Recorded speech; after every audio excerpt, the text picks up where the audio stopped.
Bussho, The Buddha Nature by A. Dogen, from Shobogenzo, The Treasury of the True Dharma I. Shakyamuni Buddha says, all living beings totally have the Buddha nature. The Tathagata abides in them constantly, without changing at all. This is the turning of the Dharma wheel as a lion's roar of our great master Shakyamuni. At the same time, it is the brains and eyes of all the Buddhas and all the patriarchs. It has been learned in practice for 2,190 years, through barely 50 generations of rightful successors. 28 patriarchs in India have dwelt in it and maintained it from one generation to the next. 23 patriarchs in China have dwelt in it and maintained it from one age to the next. The Buddhist patriarchs in the 10 directions have each dwelt in it and maintained it.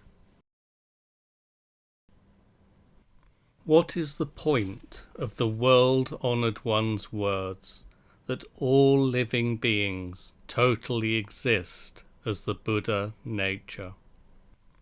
It is the words, this is something ineffable coming like this, turning the Dharma wheel. Those called living beings, or called the sentient, or called all forms of life, or called all creatures, are living beings and are all forms of existence.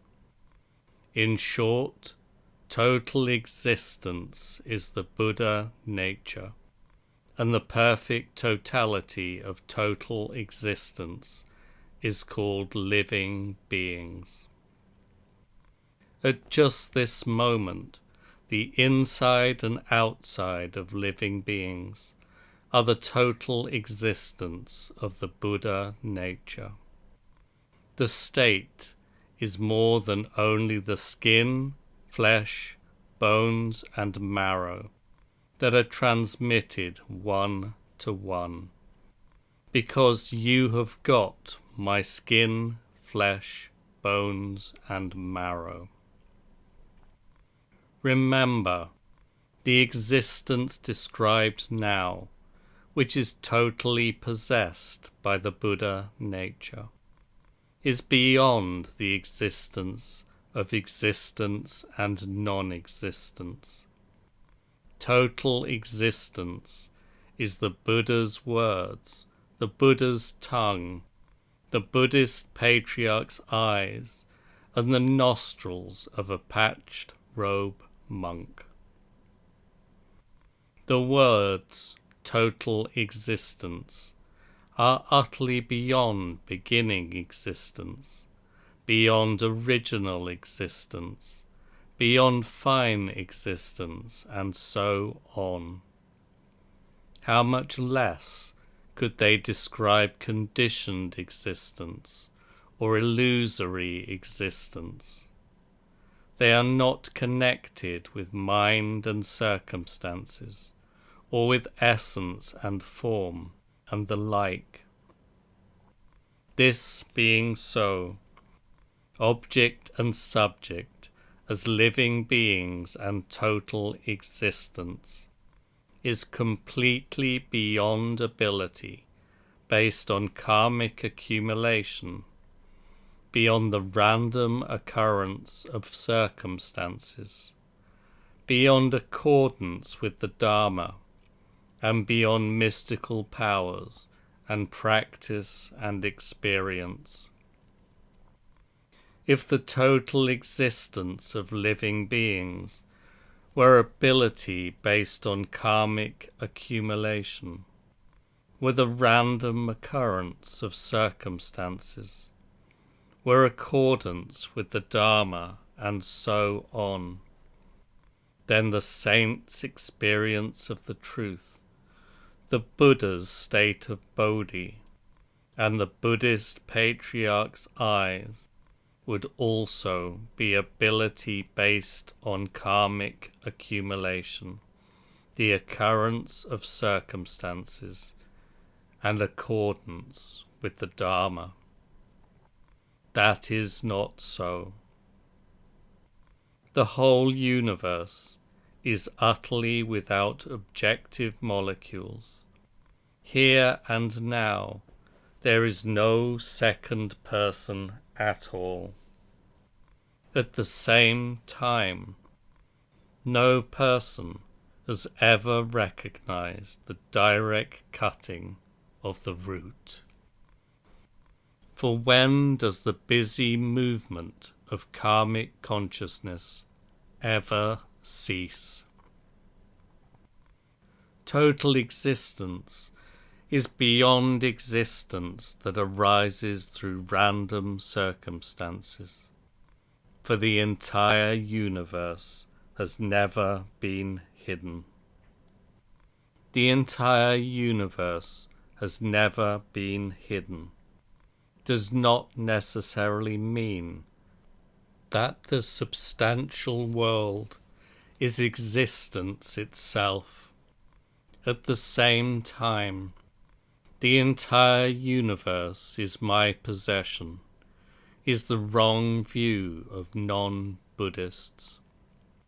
Total existence is beyond originally existing existence, for it pervades the eternal past and pervades the eternal present. It is beyond newly appearing existence, for it does not accept a single molecule.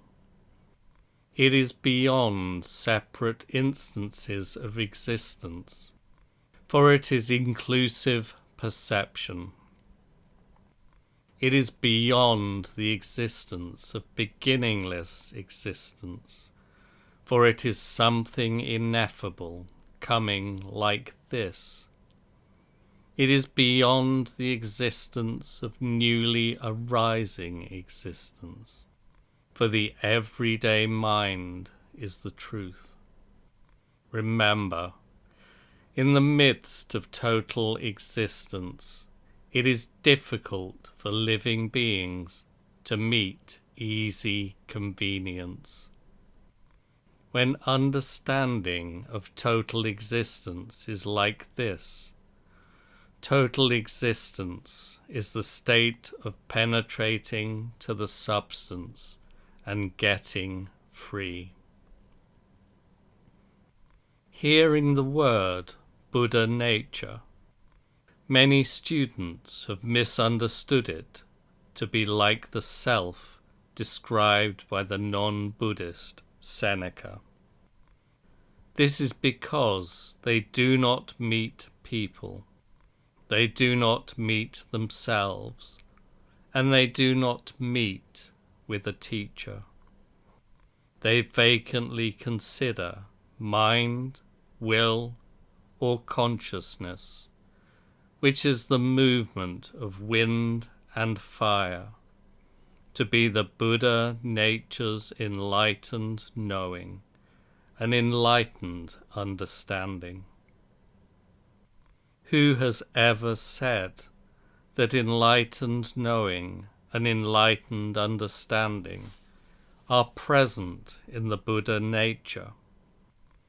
Those who realize enlightenment, those who know, are Buddhas, but the Buddha nature is beyond enlightened knowing and enlightened understanding.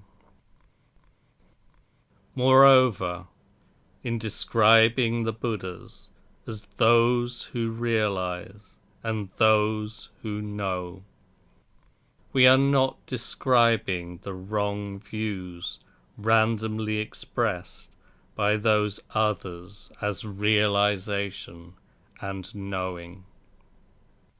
And we are not describing the movement of wind and fire as realization and knowing. One or two concrete manifestations of a Buddha, or concrete manifestations of a patriarch, are just realization and knowing. For many ages, venerable predecessors have been to India and back, and have instructed human beings and gods.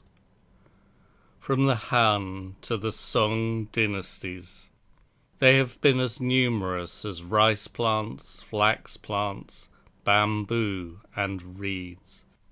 But many of them have considered the movement of wind and fire to be the knowing and realization of the Buddha nature. It is pitiful that because their pursuit of the truth became further and further removed, they are guilty of this error.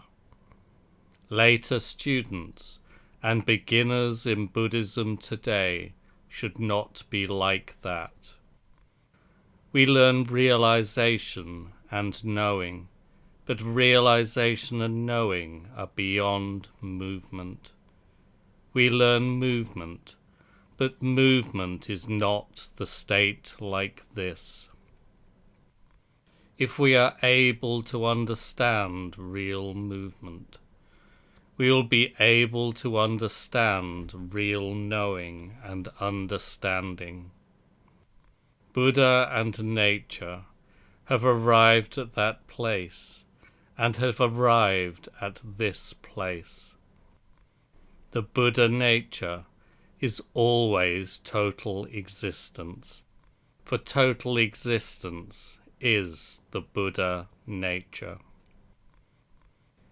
Total existence is not smashed into hundreds of bits and pieces, and total existence is not a single rail of iron, because it is the holding up of a fist.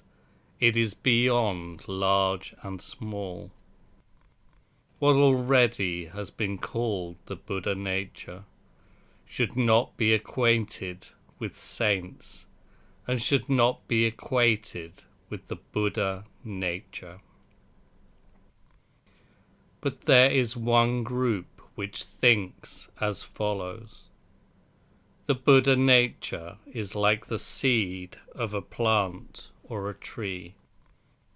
As the rain of Dharma waters it again and again, its buds and sprouts begin to grow. Then twigs, leaves, flowers, and fruit abound, and the fruit once more bears seeds. Views like this are the sentimental thinking of the common man. If we do hold such views, we should investigate that seeds and flowers and fruits are all separate instances of the naked mind.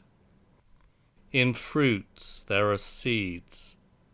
The seeds, though unseen, produce roots, stalks, and so on.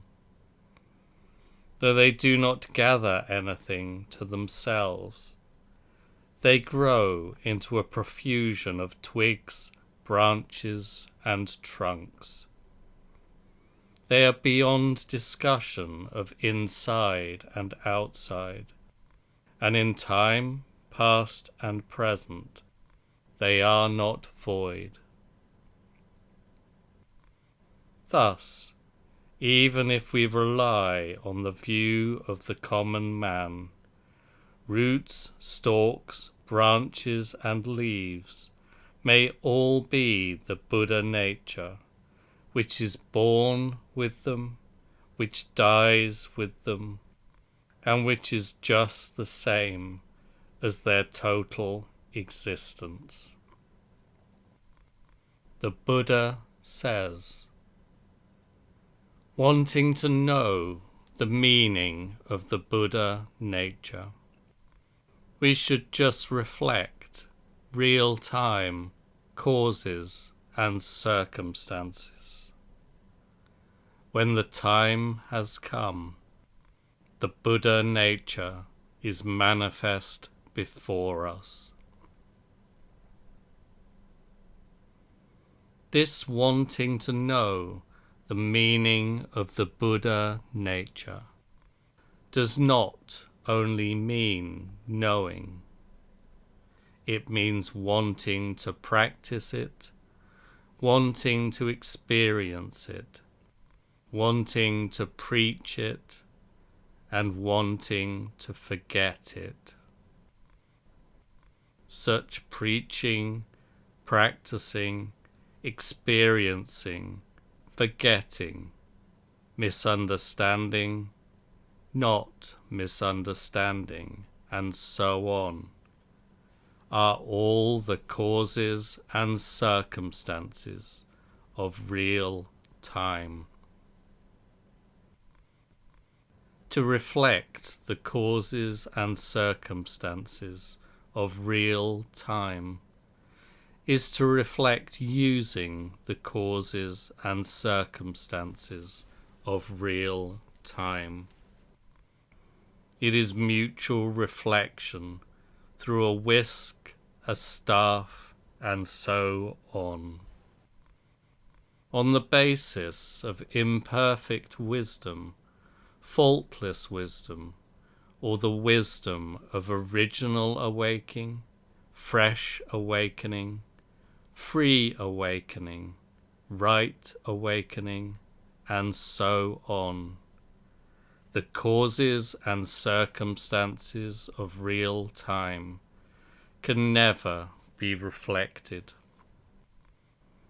Just reflected is not connected with the subject that reflects or the object of reflection, and it should not be equated with right reflection, wrong reflection, and the like.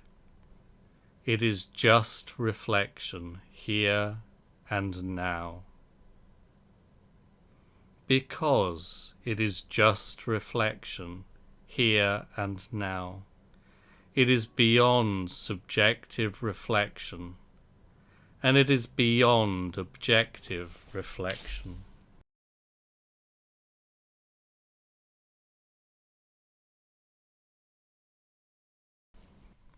It is the oneness of real time and causes and circumstances itself. It is the transcendence of causes and circumstances. It is the Buddha nature itself. The Buddha nature rid of its own substance. It is Buddha as Buddha himself. And it is the natural function as the natural function itself. People in many ages, from the ancient past to the present, have thought that the words, when the time has come, are about waiting for a time in the future when the Buddha nature might be manifest before us.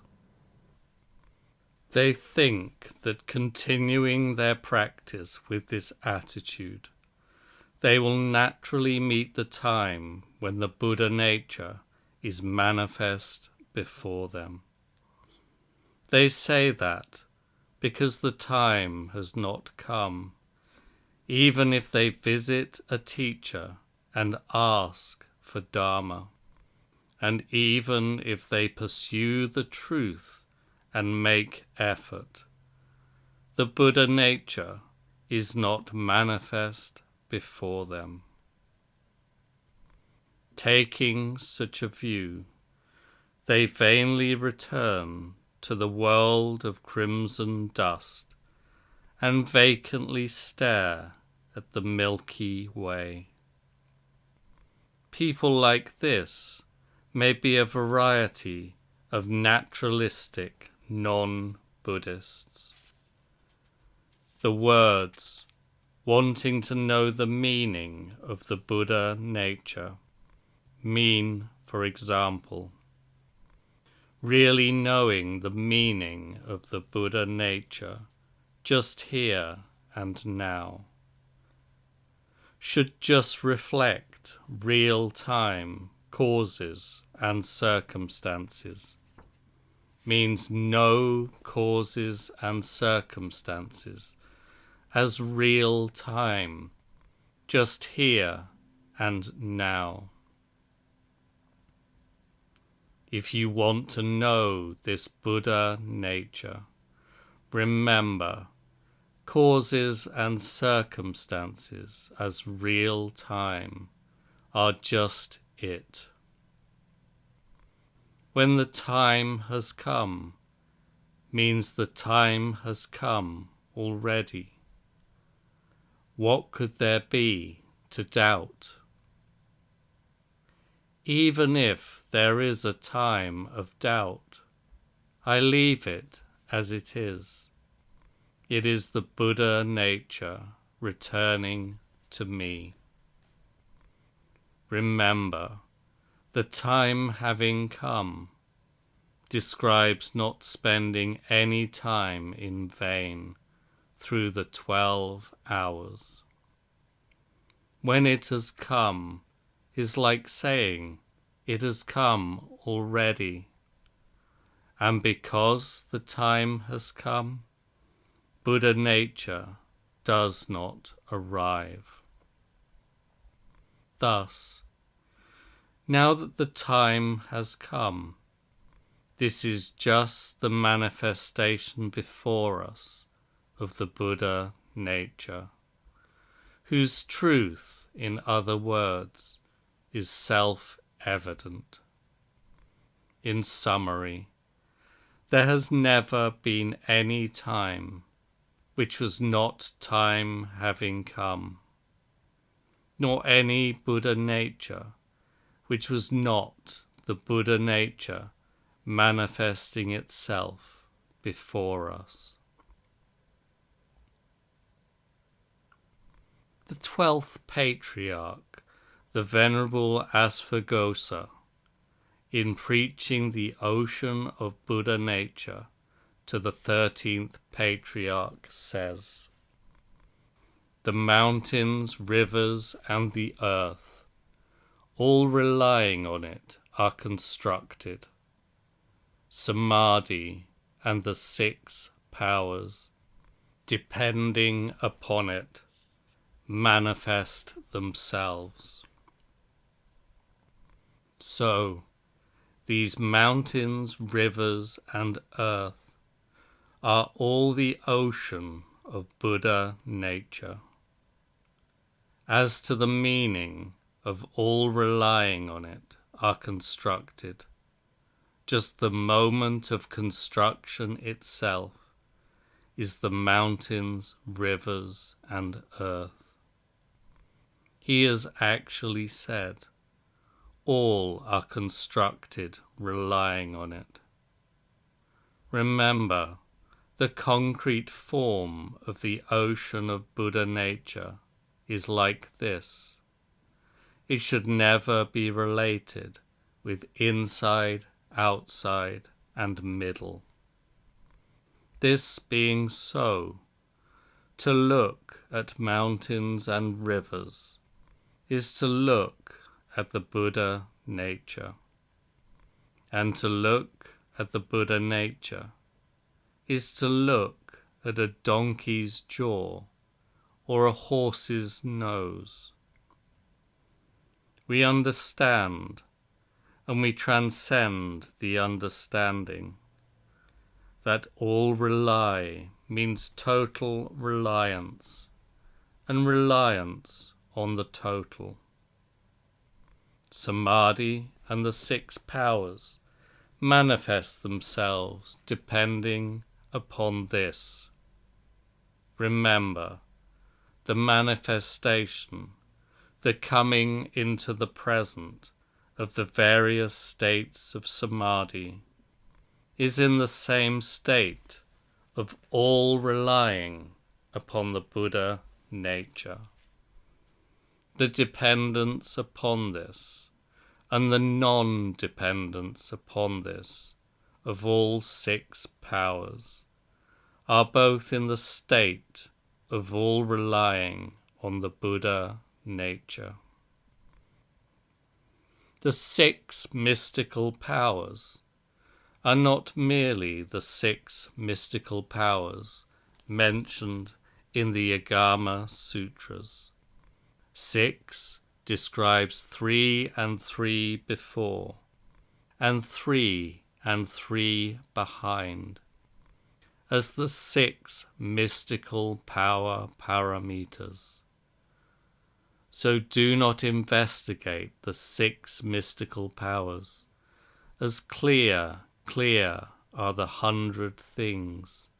Clear is the will of the Buddhist patriarchs. Even if the 6 mystical powers hold us back, they are still governed by the ocean of Buddha nature. The 5th patriarch, Zen Master Daiman, is a man from Obai in the Kishu district. Born without a father, he attains the truth as a child. Thereafter, he becomes the one who practices the truth by planting pine trees. Originally, he plants pine trees on Seizan Mountain in the Kishu district. The 4th patriarch happens to visit there, and he tells the practitioner, "I would like to transmit the Dharma to you, but you are already too old. If you return to this world, I will wait for you." The Master Daiman agrees.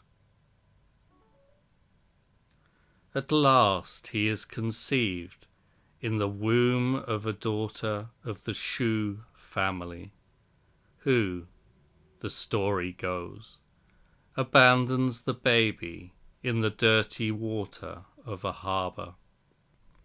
A mystical being protects him, and no harm comes to him for 7 days. Then the family retrieves the baby and looks after him. When the boy reaches 7 years of age, on a street in Obai, he meets the 4th patriarch, Zen Master Dai. The patriarch sees that, although only a small child, the master has an exceptionally shaped skull, and he is no ordinary child. When the patriarch meets him, he asks, "What is your name?" The master answers, "I have a name, but it is not an ordinary name." The patriarch says, "What name is it?" The master answers, "It is Buddha nature." The patriarch says, "You are without the Buddha nature." The master replies, "The Buddha nature is emptiness, so we call it being without." The 4th patriarch recognizes that he is a vessel of the Dharma and makes him into an attendant monk. Later, the fourth patriarch transmits to him the right Dharma Eye treasury. The fifth patriarch lives on the east mountain of Obai, mightily promoting the profound customs. Thus, when we thoroughly investigate the words of these ancestral masters, there is meaning in the fourth patriarch's saying, "What is your name?" In the past, there were people described as a person of what country, and there were names described as a what name. One person was stating to another, "Your name is what?" It was like saying, for example, "I am like that, and you are also like that." The fifth patriarch says, "I have a name, but is not an ordinary name." In other words, existence is the name, not an ordinary name, for an ordinary name is not right for existence here and now. In the fourth patriarch's words, what name is it? What means this, and he has dealt with this as what, which is a name. The realization of what is based on this, and the realization of this is the function of what. The name is this and is what. We make it into mugwort tea, make it into green tea, and make it into everyday tea and meals.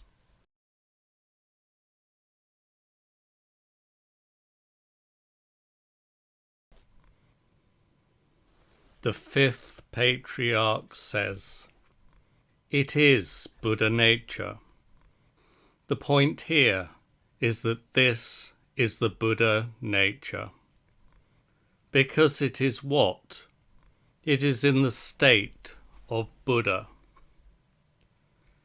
How could the investigation of this have been limited to naming it what?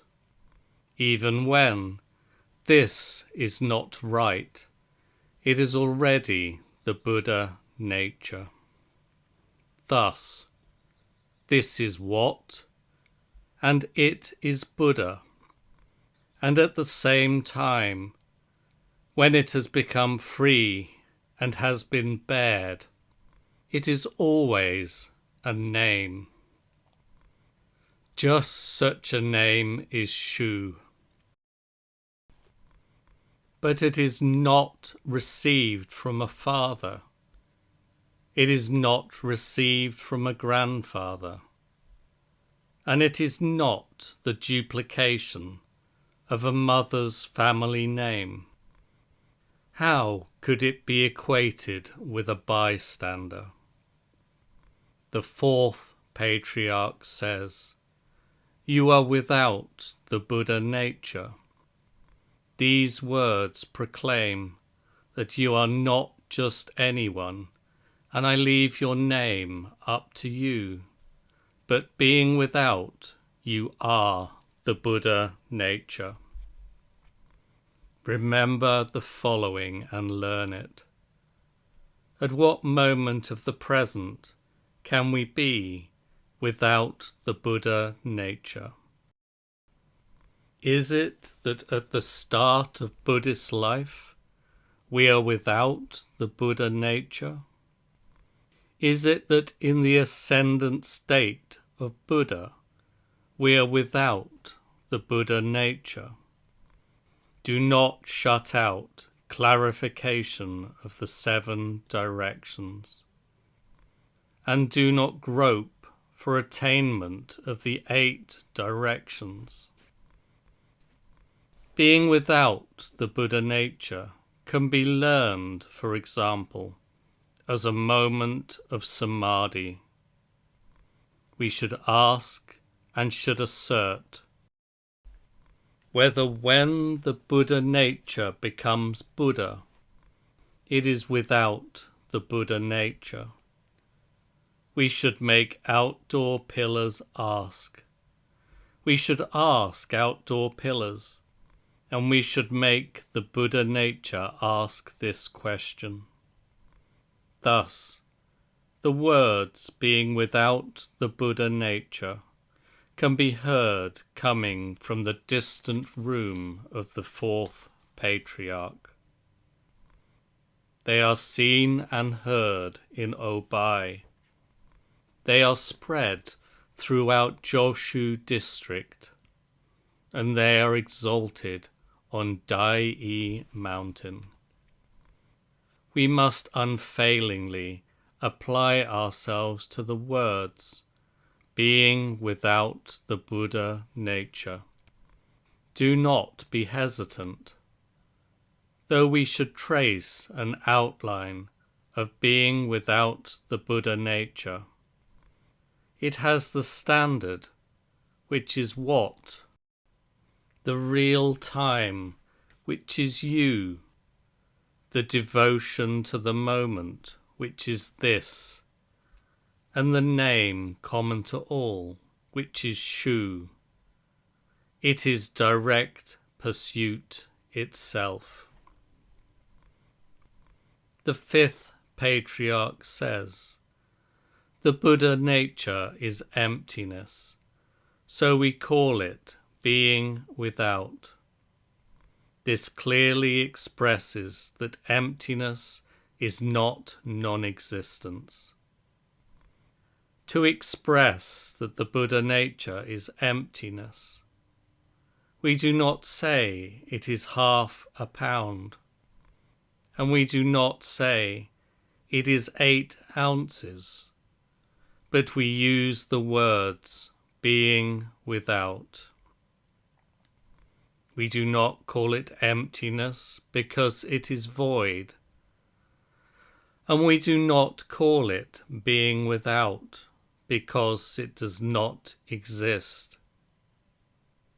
Because the Buddha nature is emptiness, we call it being without. So real instances of being without are the standard for expressing emptiness, and emptiness has the power to express being without. This emptiness is beyond the emptiness of matter is just emptiness. At the same time, matter is just emptiness describes neither matter being forcibly made into emptiness, nor emptiness being divided up to produce matter. It may describe emptiness, in which emptiness is just emptiness. Emptiness, in which emptiness is just emptiness, describes one stone in space.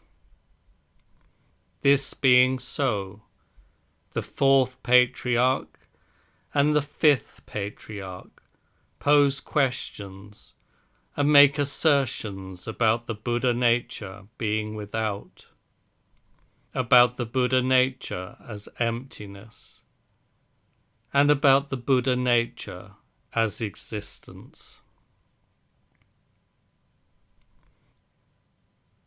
When the 6th Patriarch in China, Zen Master Daikan of Sokeizan Mountain, first visited Obaizan Mountain, the 5th Patriarch, the story goes, asks him, "Where are you from?" The 6th Patriarch says, I am a man from south of the peaks.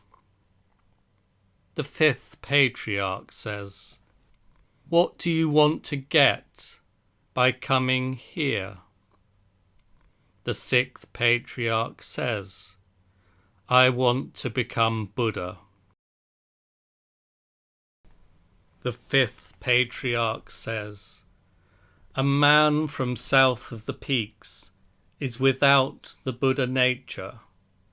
How can you expect to become Buddha? These words, a man from south of the peaks is without the Buddha nature, do not mean that a man from south of the peaks does not have the Buddha nature, and do not mean that a man from south of the peaks has the Buddha nature. They mean that the man from the south of the peaks, being without, is the Buddha nature. How can you expect to become Buddha? Means, what kind of becoming Buddha are you expecting?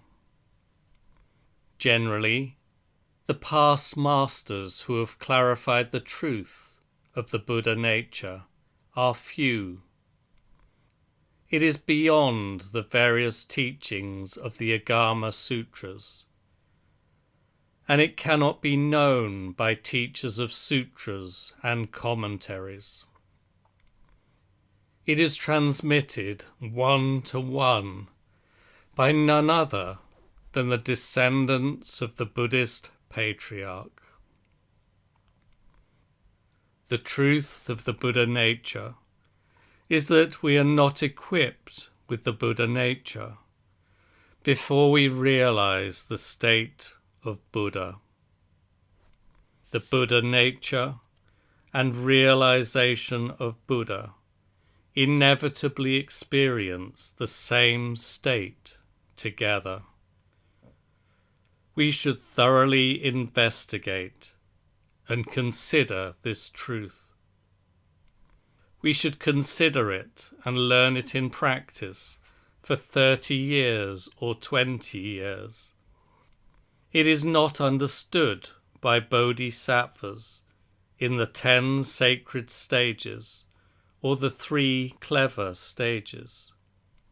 To say living beings have the Buddha nature, or living beings are without the Buddha nature, is this truth.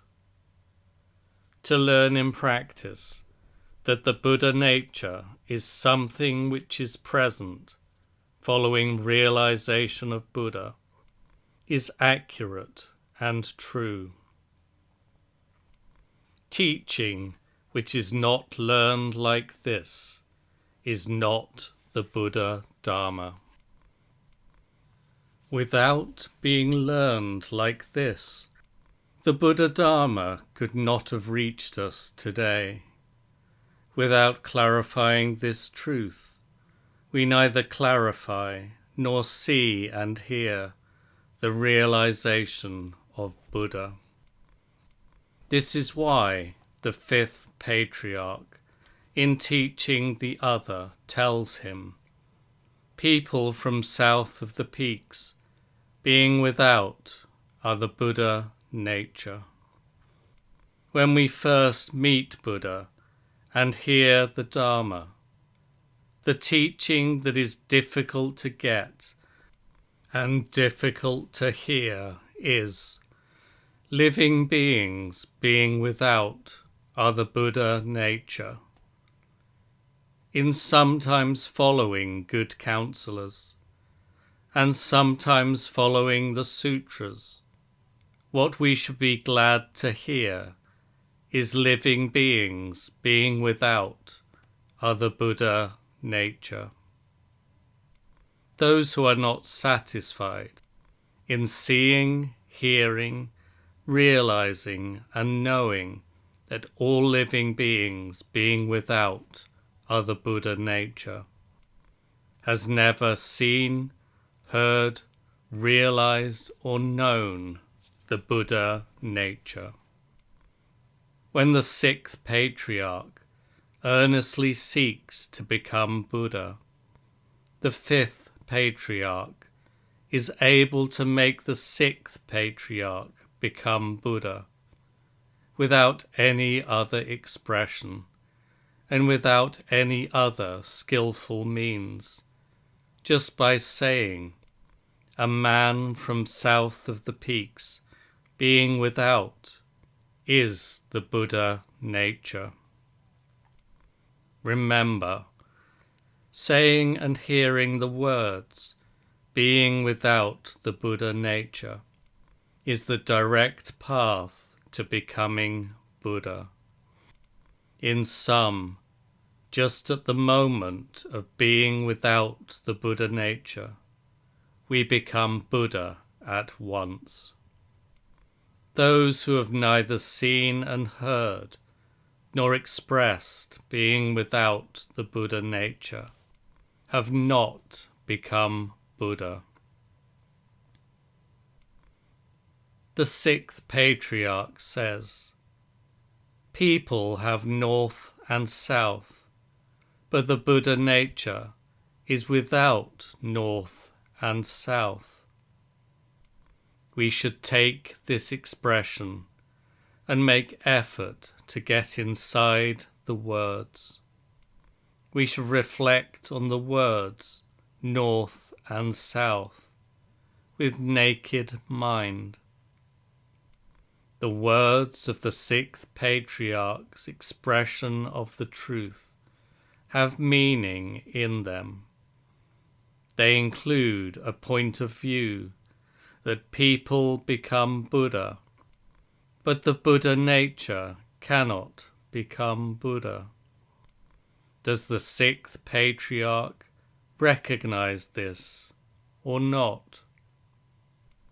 Receiving a fraction of the superlative power of restriction present in the expression of the truth, being without the Buddha nature, as expressed by the fourth patriarch and the fifth patriarch, Kashyapa Buddha and Shakyamuni Buddha, and other Buddhas possess the ability, in becoming Buddha and in preaching Dharma, to express totally having the Buddha nature.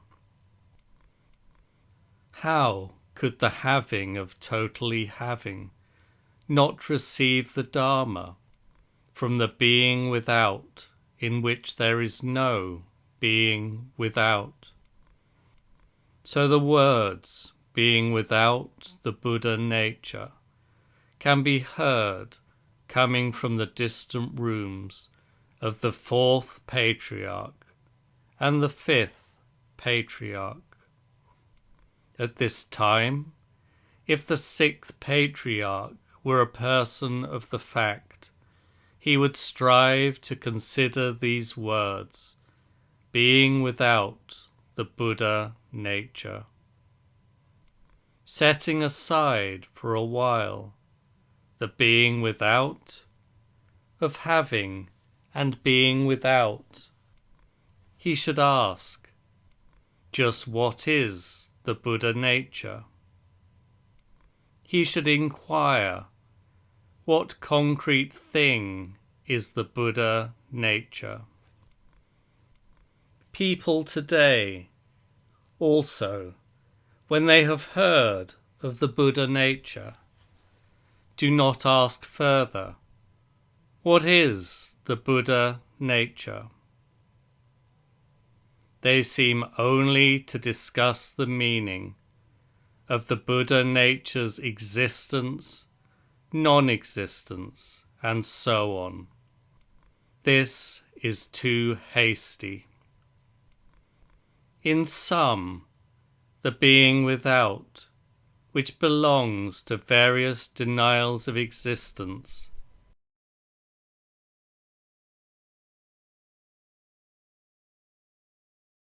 should be studied under the being without of being without the Buddha nature.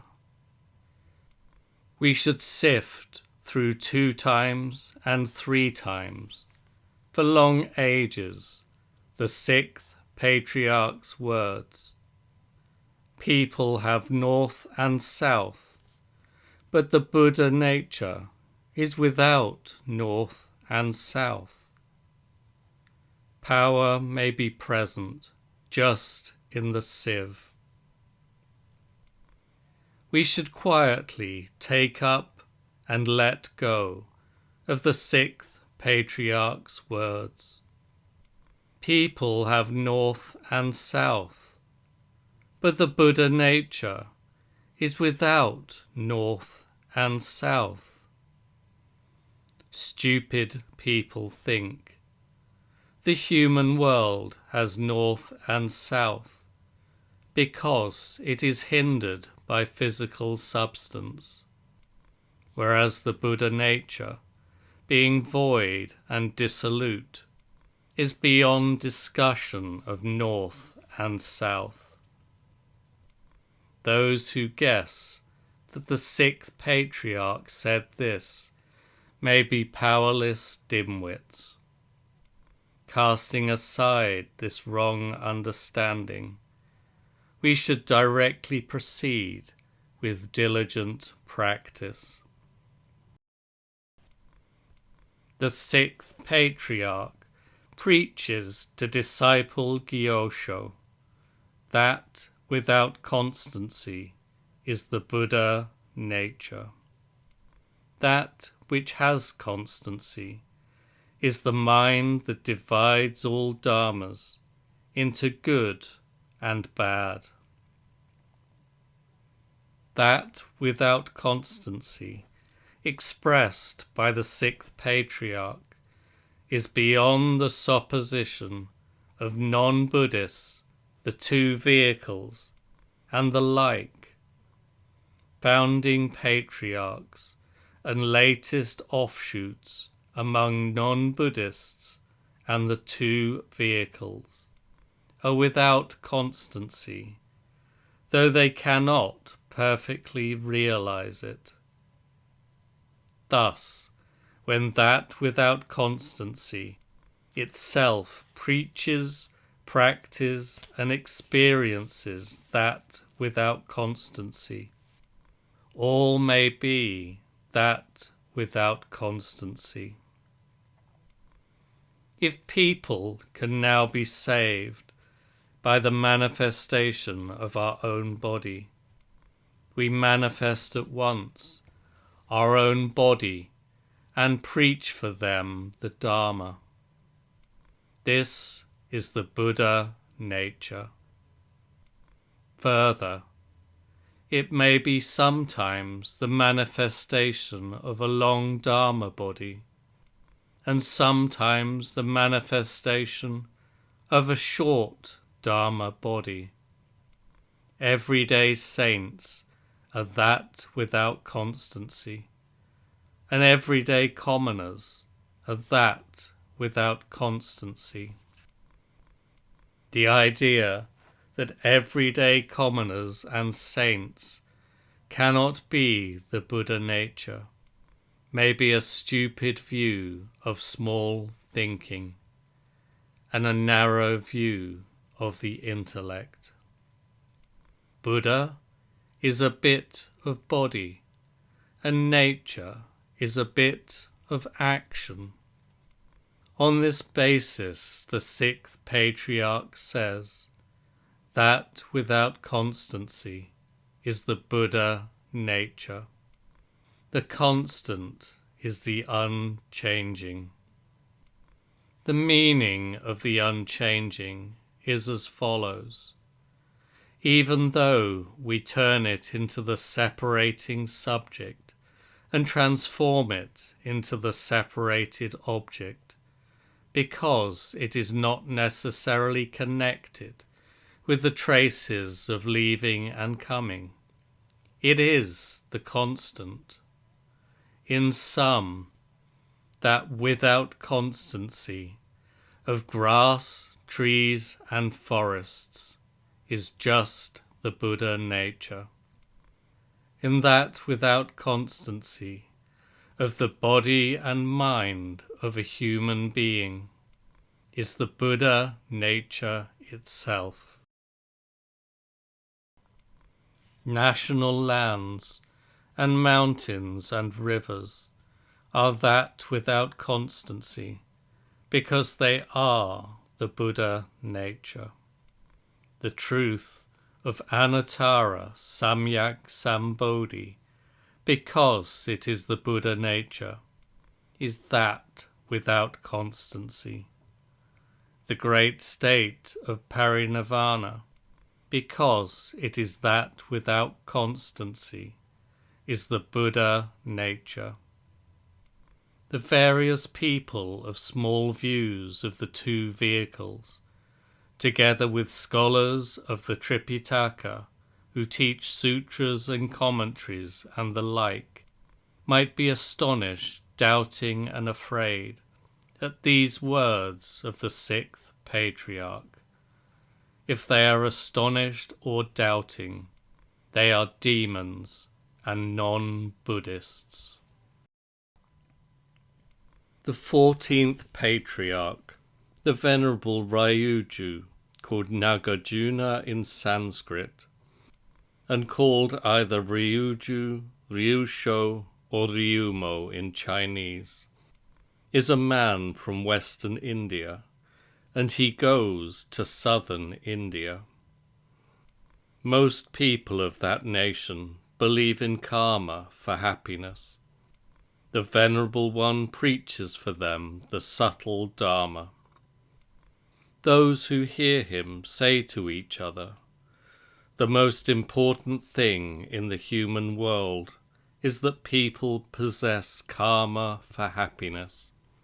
Yet he idly talks of the Buddha nature.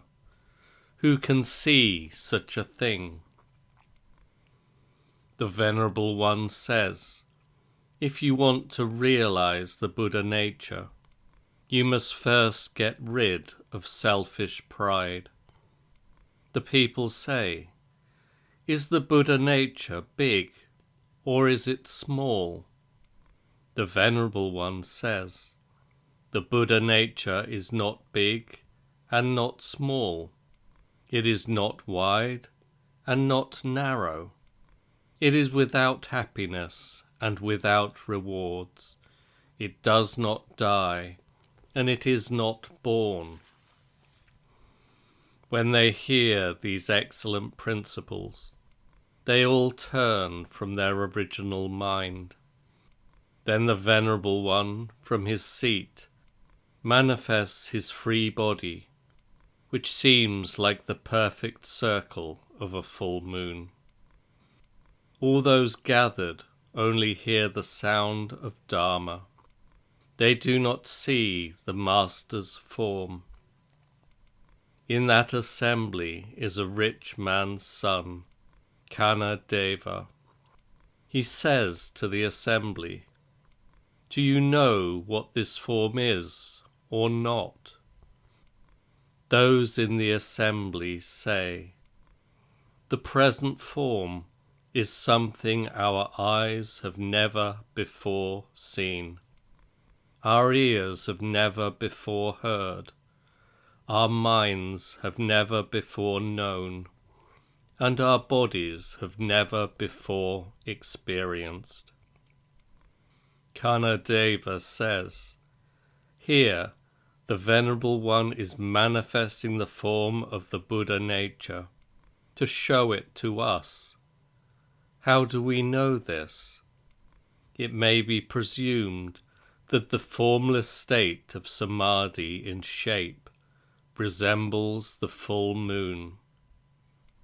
The meaning of the Buddha nature is evident, and it is transparently clear. After these words, the circle disappears at once, and the Master is sitting on his seat. Then he preaches the following verse. My body manifests the roundness of the moon, by this means demonstrating the physique of the Buddhas. The preaching of Dharma has no set form. The real function is beyond sounds and sights. Remember, the true real function is beyond the momentary manifestation of sounds and sights, and the real preaching of Dharma has no set form. The Venerable One has preached the Buddha nature for others far and wide, innumerable times, and now we have quoted just one such example. If you want to realize the Buddha nature, you must first get rid of selfish pride. We should intuit and affirm the point of this preaching without fail. It is not that there is no realization. Realization is just getting rid of selfish pride. Selfishness is not only of one kind. Pride too has many varieties. Methods of getting rid also may be of myriad diversity, but they are all realization of the Buddha nature, which we should learn as realization through the eyeballs and seeing with the eyes. Do not associate the words. Buddha nature is not big and not small with those of the common man or the two vehicles. To have thought one-sidedly and stubbornly that the Buddha nature must be wide and great is to have been harboring a wrong idea.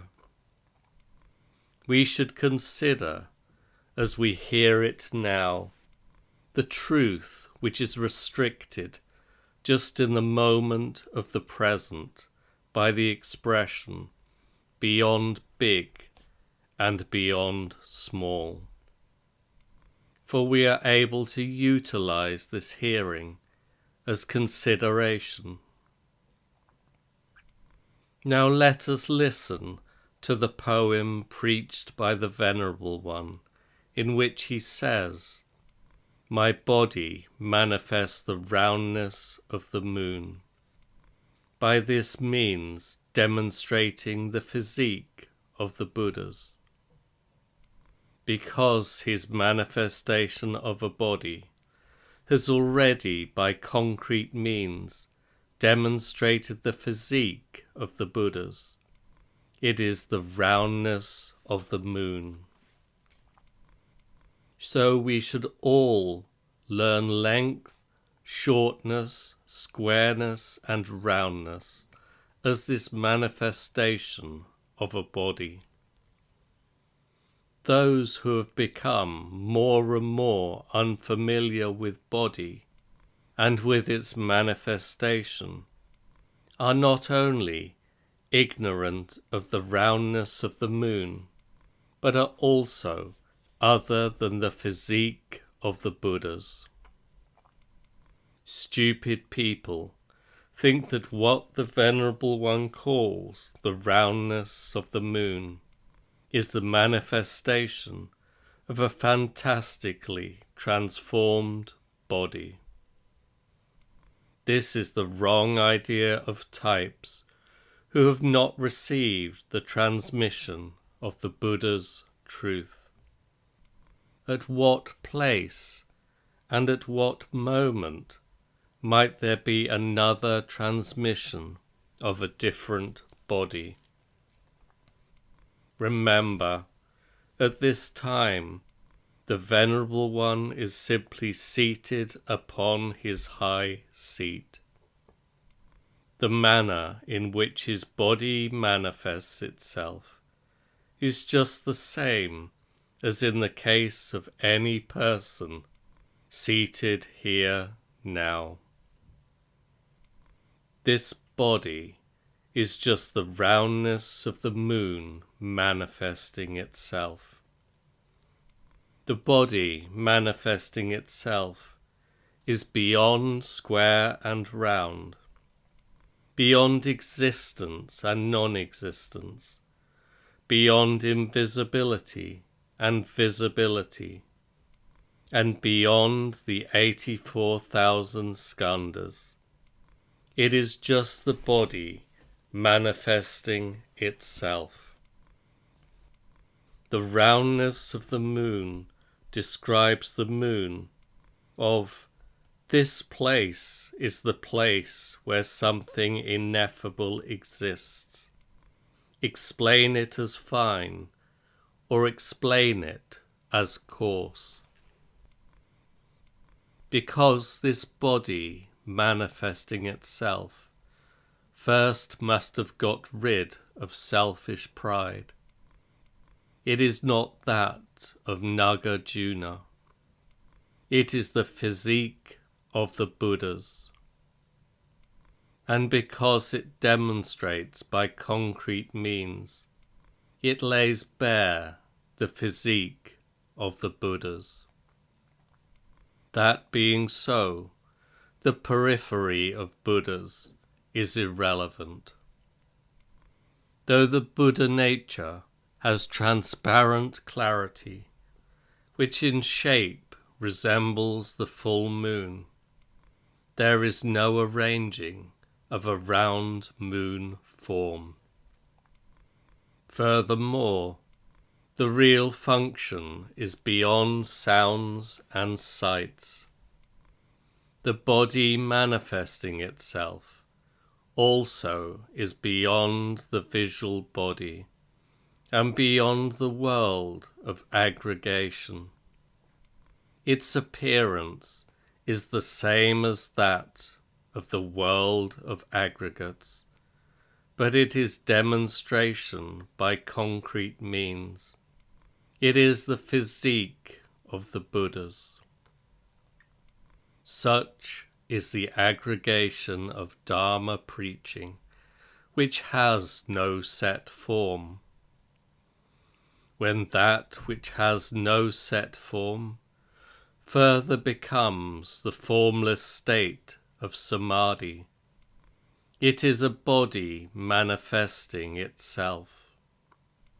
The reason that although the whole assembly is now watching the distant form of the round moon, the eyes have never before seen it, is that it is the totality of Dharma preaching transforming the moment, and it is the manifestation of a free body being beyond sounds and sights.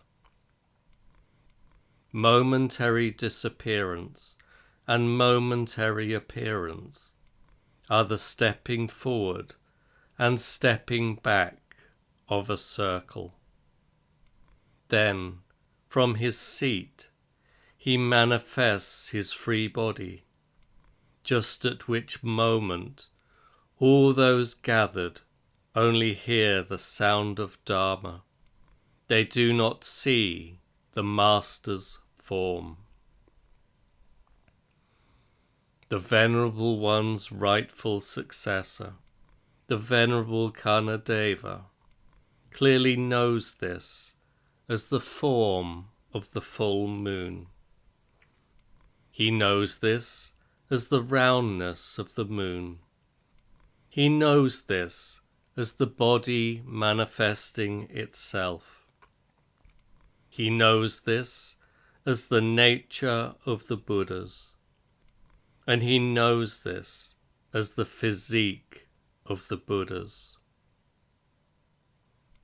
Though there are many who have entered the Master's room and had their pots filled, there may be none to equal Kanadeva.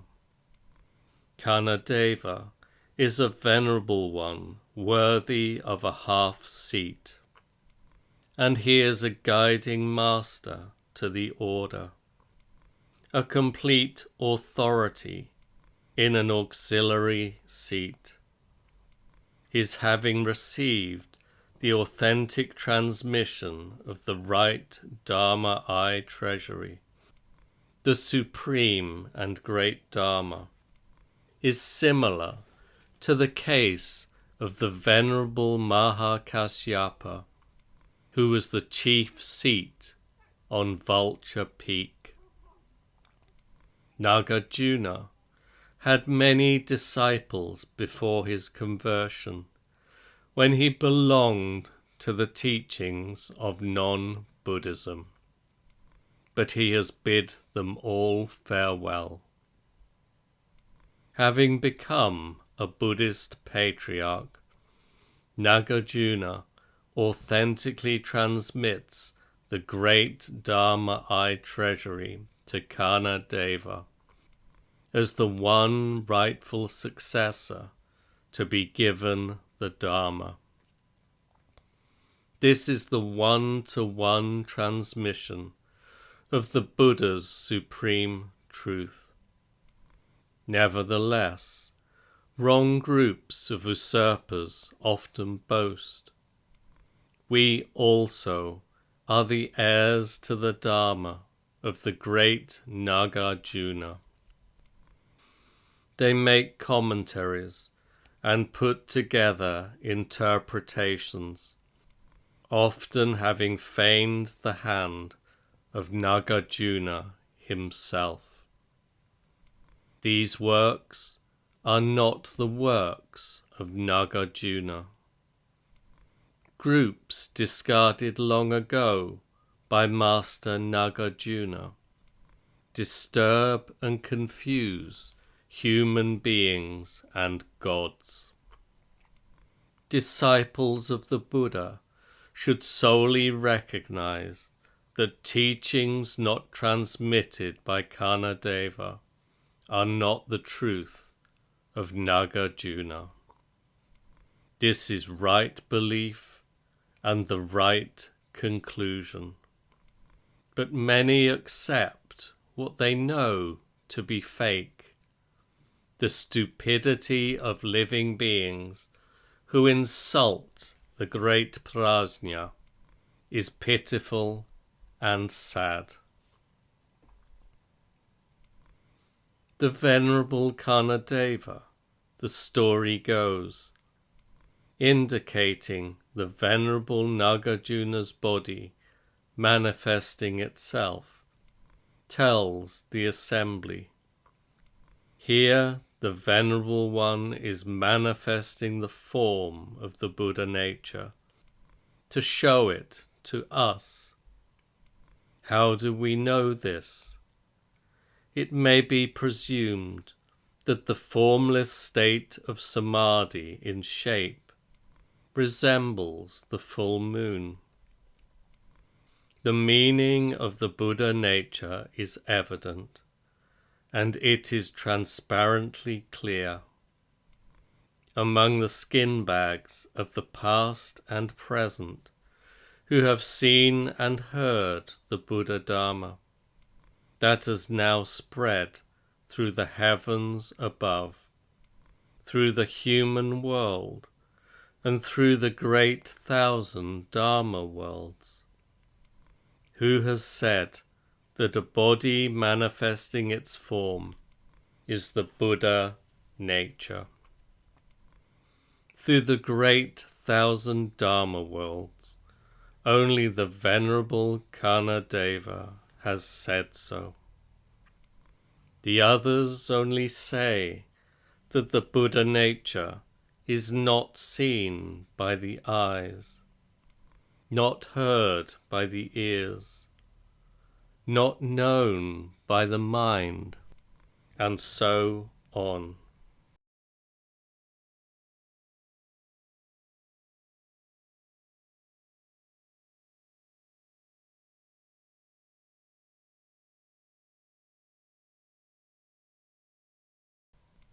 They do not know that the body manifesting itself is the Buddha nature. Therefore, they do not say so. The ancestral master does not begrudge them the teaching, but their ears and eyes are shut, and so they cannot see or hear it. Never having established body knowing, they cannot make out the teaching. As they watch from afar the formless state of samadhi, whose shape resembles the full moon, and as they do prostrations to it, it is something their eyes have never before seen. The meaning of the Buddha nature is evident, and it is transparently clear. So the state in which the body manifesting itself preaches the Buddha nature is transparently clear and is evident. And the state in which the preaching of the Buddha nature is a body manifesting itself is demonstration by concrete means of the physique of the Buddhas. Where could there be one Buddha or two Buddhas who failed to realize as the Buddha physique this demonstration by concrete means? The Buddha physique is a body manifesting itself. The Buddha nature exists as a body manifesting itself. Even the thinking of a Buddha, or the thinking of a patriarch, which expresses and understands the Buddha nature as the four elements and the five aggregates, is also moments of a body manifesting itself. Master Nagarjuna has spoken of the physique of the Buddhas. The world of aggregation is a state like this, and all virtues are this virtue. The Buddha virtue is to master this state of a body manifesting itself, and to bag it conclusively. The coming and going of all the countless and boundless virtues are individual moments of this body manifesting itself. But since the time of Nagarjuna and Karnadeva, master and disciple, the many people who have done Buddhist practice through all directions of the three countries, in former ages and in later ages, have never said anything to equal Nagarjuna and Karnadeva. How many sutra teachers, commentary teachers, and the like have blundered past the truth of the Buddhist patriarchs. Since long ago in the great kingdom of Sung, whenever people have tried to depict this story, it has been impossible for them to depict it with body, to depict it with mind, to depict it in space, or to depict it on a wall. Vainly painting it with brushes, they have drawn above the Dharma seat a circle like a round mirror, and have seen this as the present body of Nagarjuna manifesting the roundness of the moon. While the frosts and flowers of several hundred years have appeared and fallen. Their pictures have been trying to form splinters of metal in people's eyes, but no one has called them mistaken. It is pitiful. Myriad matters have been bungled like this. If anyone understands that the body manifesting the roundness of the moon is a circle, that is a genuine case of a painted rice cake. If we made fun of such a person, we might die of laughter. It is regrettable that among lay people and monks throughout the great kingdom of Sung, not even one has heard and understood the words of Nagarjuna, or penetrated and realized the words of Kana Deva. How much less could they be directly familiar with the state of the body manifesting itself? They are blind to the round moon, and they have lacked the state of the full moon. This is due to negligence in emulating the ancients, and deficiency in venerating the ancients. Past Buddhas and recent Buddhas must just experience the real state of the body manifesting itself, and never savor a pictured rice cake.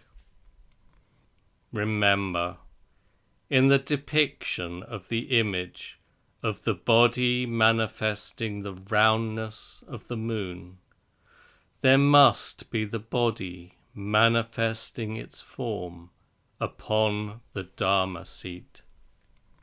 Depiction of raising of the eyebrows and winking of an eye should be straight and direct. The skin, flesh, bones, and marrow, which are the right Dharma eye treasury, must inevitably be sitting in the mountain still state. The face breaking into a smile should be conveyed, because it makes Buddhas and makes patriarchs. If these pictures are different from the form of the moon, then they lack the shape of reality. They do not preach Dharma. They are without sounds and sights, and they have no real function. If we seek the state of a body manifesting itself, we should picture the roundness of the moon. And when we picture the roundness of the moon, we should indeed picture the roundness of the moon, because a body manifesting itself is the roundness of the moon. When we picture the roundness of the moon, we should picture the form of the full moon, and we should manifest the form of the full moon.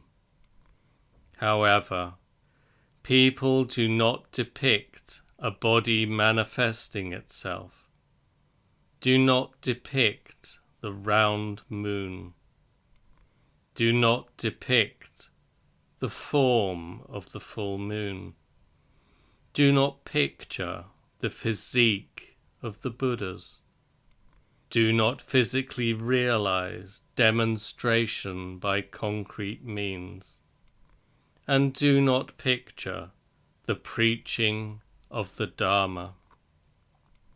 They vainly picture a painted rice cake. What function does such a picture have? Putting on the eyes at once and looking at it. Who could directly arrive at the present and be satisfied and without hunger? The moon is a round shape, and round is the state of the body manifesting itself. In learning roundness, do not learn it as the roundness of a coin, and do not liken it to the roundness of a rice cake. The body manifesting itself is the roundness of the moon, and the shape of reality is the full moon's shape. We should study a coin and a rice cake as round. Travelling as a cloud in former days, I went to the great kingdom of song. It is around the autumn of the 16th year of Kajo, when I arrive at the Korizen Temple on Aiko Ozan Mountain. On the wall of the West Corridor, I see paintings of the transformed figures of the 33 patriarchs of India and China. At this time, I have no clear view about them. Later, during the summer retreat in the first year of Hogyo, I go there again, and while walking down the corridor with guest supervisor Jokei from West Shoku, I ask the guest supervisor, just what kind of transformation is this? The guest supervisor says, it is Nagarjuna's body manifesting in the form of the round moon. In saying this, he has no nostrils in his complexion, and no words in his voice. I say, this really seems to be a picture of a rice cake. At this, the guest supervisor laughs loudly, but there is no sword in his laughter to break the painted cake. Thereafter, the guest supervisor and I discuss the picture several times while visiting the Sarira Hall and the 6 beautiful places in the temple, but he is not even capable of doubt. Most other monks who happen to comment on it also completely miss the point. I say, I shall try to ask the abbot. At the time, the abbot is Master Daiko. The guest supervisor says he has no nostrils. He will not be able to answer. How could he know? So I refrain from asking the veteran Ko. Although Brother K speaks like this, he too is unable to understand. Other skin bags who hear our talk also have nothing to say. Former and recent heads of the dining table are not perplexed to see the picture, and they do not correct it. They probably could not even paint it themselves. The Dharma, in general, cannot be depicted. If we are going to depict it, we should depict it directly. Yet no one has ever painted the roundness of the moon as a body manifesting itself. In some, because people do not wake up from views and opinions that the Buddha nature is related with the thinking, sensing, mindfulness, and realization described now. They seem, in regard to the words, having the Buddha nature, and in regard to the words, being without the Buddha nature, to have lost the boundary of clear understanding. Few even learn that they should speak the words. Remember, this state of neglect comes from their having stopped making effort. Among heads of the table in many districts, there are some who die without once in their life voicing the expression of the truth.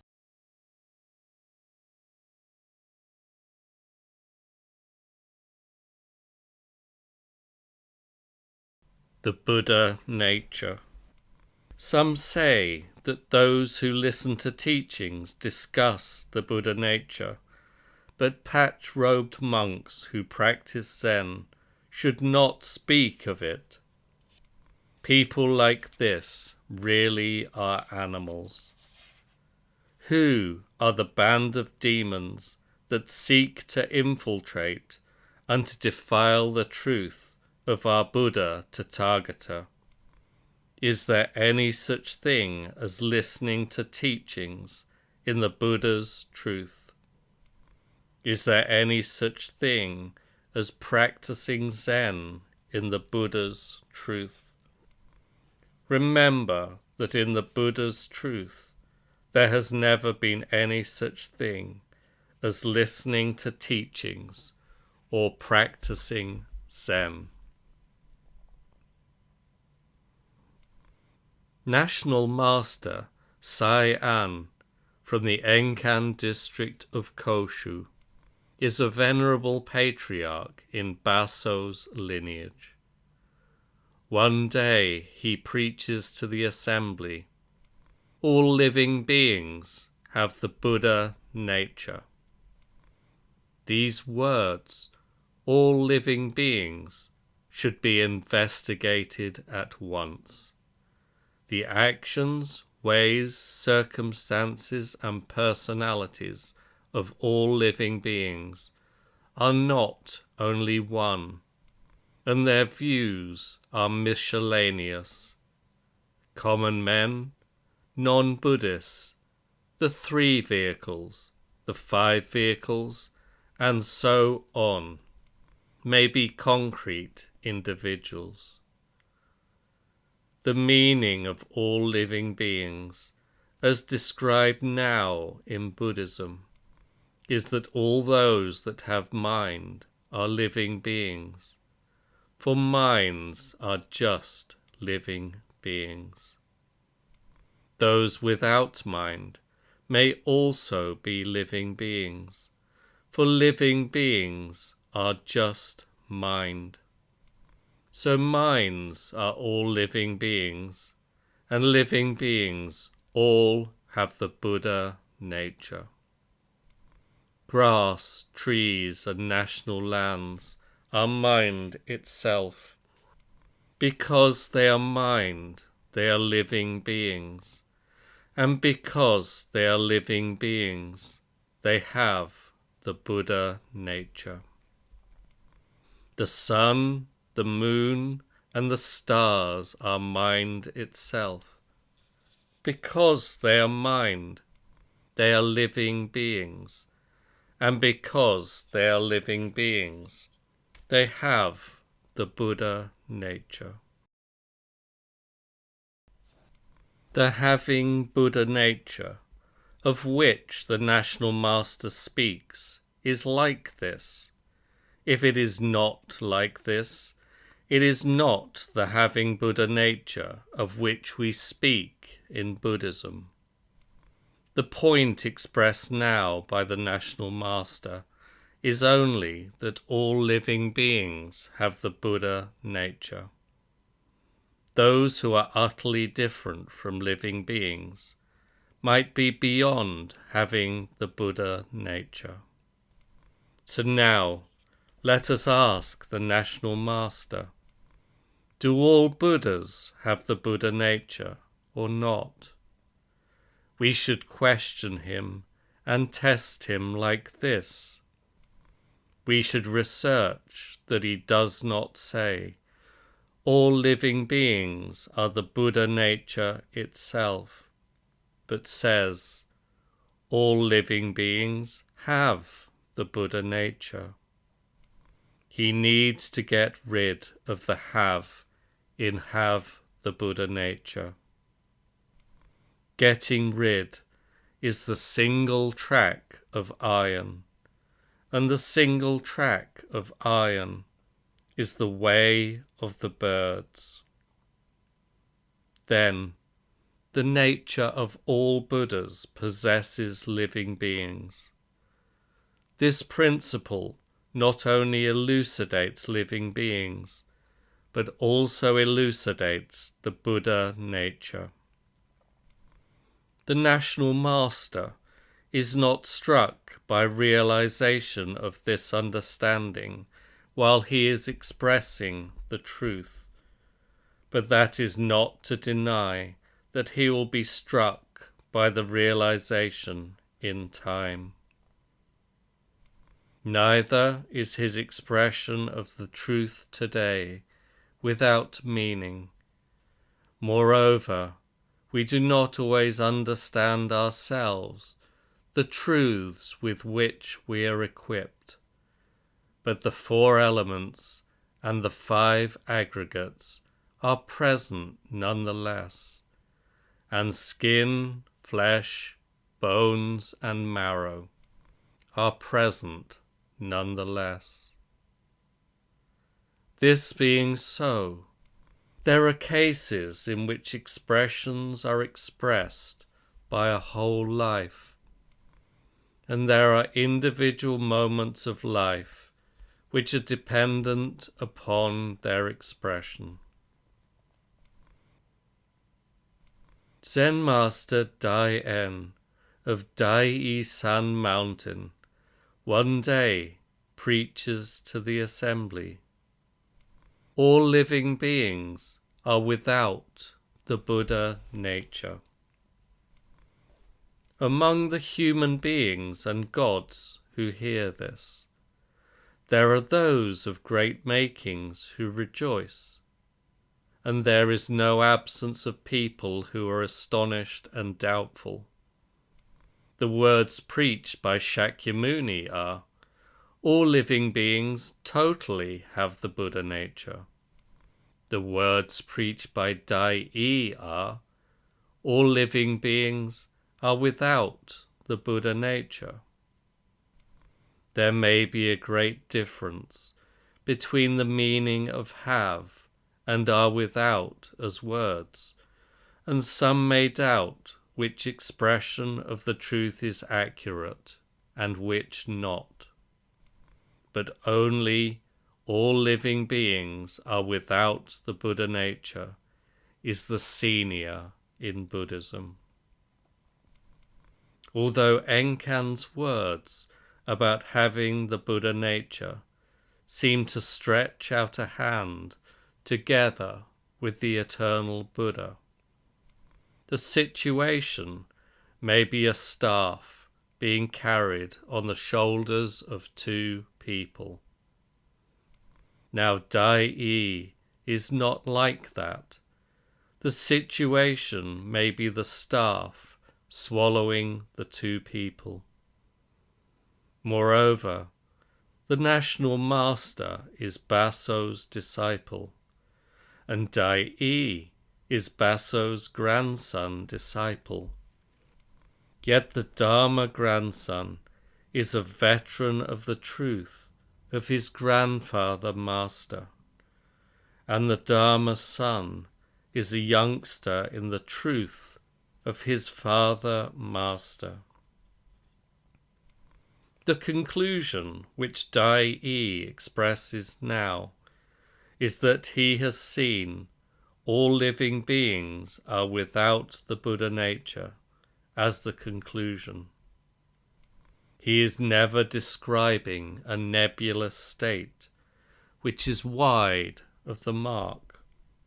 He possesses the state in which he is receiving and retaining, like this, a concrete sutra within his own house. We should grope on further. How could all living beings be the Buddha nature? How could they have the Buddha nature? If any have the Buddha nature, they might be a band of demons. Bringing a demon sheet, they would like to lay it over all living beings. Because the Buddha nature is just the Buddha nature, living beings are just living beings.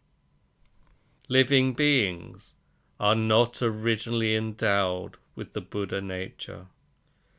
Even if they want to be endowed, the point is that the Buddha nature cannot start coming to them. Do not say that Mr. Chang drinks sake and Mr. Li gets drunk. If a being were to have the Buddha nature, it would never be a living being.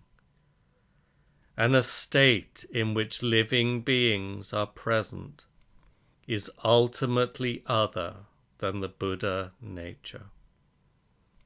For this reason, Hyakujo says, to preach that living beings has the Buddha nature is to insult Buddha, Dharma, and Sangha. And to preach that living beings are without the Buddha nature is also to insult Buddha, Dharma, and Sangha.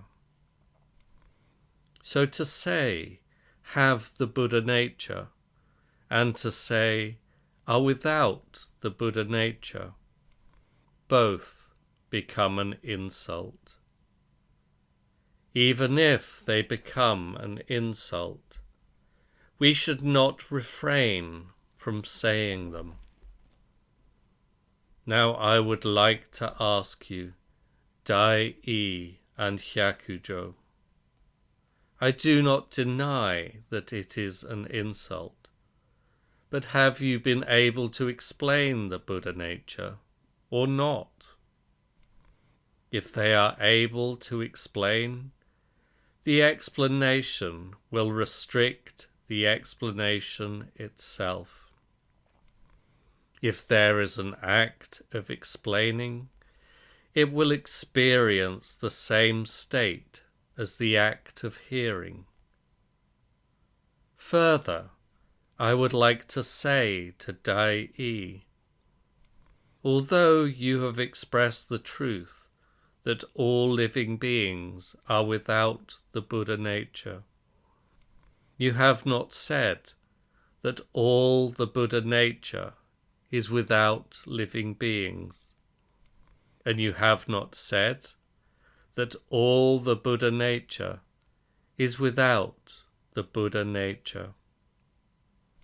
Still more, you have never seen, even in a dream, that all Buddhas are without the Buddha nature. Let us see you try again. Zen Master Dai Chi of Hyakujo-Zan Mountain preaches to the assembly. Buddha is the supreme vehicle. It is the highest wisdom. The truth of this state of Buddha establishes the person. This Buddha has the Buddha nature. It is a guiding teacher. It has command of the style of behavior which is free of hindrances. It is unhindered wisdom. Hence, it is able to utilize cause and effect, and it is free in happiness and wisdom. It becomes the carriage that carries cause and effect. In life, it is not subject to detention by life. In death, it is not subject to detention by death. In the five aggregates, it is like a gate opening, unhindered by the five aggregates. It departs and stays freely, and leaves and enters without difficulty. If the state can be like this, regardless of relative rank, superiority or inferiority, for even the body of an ant can be like this, then this is totally the pure and fine land, and is the unthinkable. These, then, are the words of Hyakujo. The five aggregates are the immortal body of the present. The moment of the present is a gate opening. It is beyond being hindered by the five aggregates. When we utilize life, we are not detained by life. When we utilize death, we are not hindered by death. Do not be unduly in love with life, and do not be unreasonably afraid of death. They are just the place where the Buddha nature exists, and those who are disturbed or offended at this are non-Buddhists. To affirm the Buddha nature, as the miscellaneous circumstances manifest before us, is to command the style of behavior which is free of hindrances. Such is this Buddha, which is the supreme vehicle, the place where this Buddha exists is the pure and fine land itself.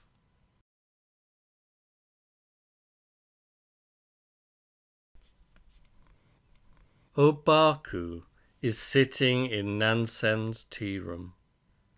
Nansen asks Obaku, if we equally practice balance and wisdom, we clearly realize the Buddha nature.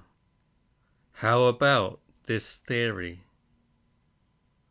Obaku says, through the 12 hours, without relying on a single thing, we have got it already. Nansen says, that is not the patriarch's own viewpoint, is it? Obaku says, I would not be so bold as to say so. Nansen says, for the present, I will waive the cost of your soy and water. But what person can I get to return to me the cost of your straw sandals? Obaku then desists.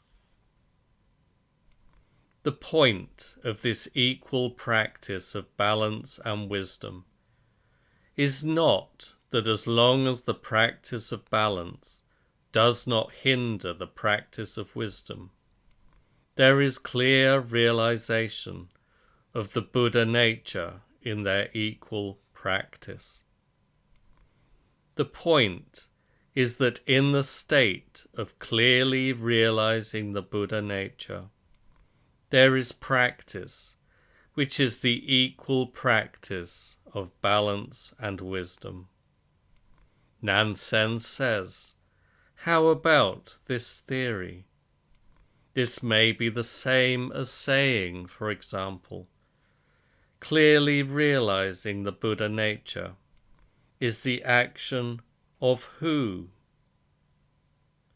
To say the Buddha nature's practice of equality clearly realizes the Buddha nature.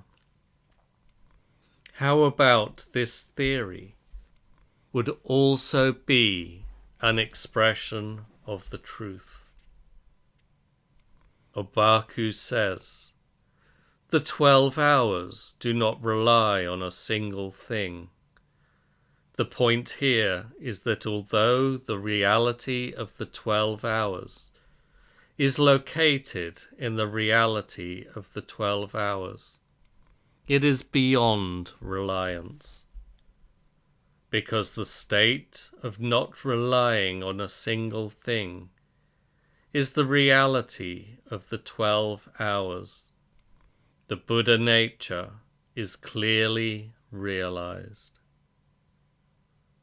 As the arrival of what moment, and as the existence of what national land, should we see this reality of the 12 hours?